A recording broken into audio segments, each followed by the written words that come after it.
Lourdes Chica, Bel Mariano, pinipilahan ng mga kalalakihan at kababaihan. Alam niyo bang marami ang pumipila na makatrabaho ang isang Bel Mariano?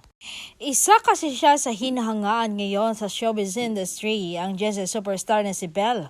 Bukod kasi sa magaling na aktor ay super talented pa at hinahanganan siya sa pagiging professional sa trabaho at pagiging mabait at magaling makisama. Pero ang iba'y hindi lang siya gustong makatrabaho, kundi makilala rin. Gusto raw nilang ligawan ng tres, lalo't wala pa namang inaamin itong si Donnie.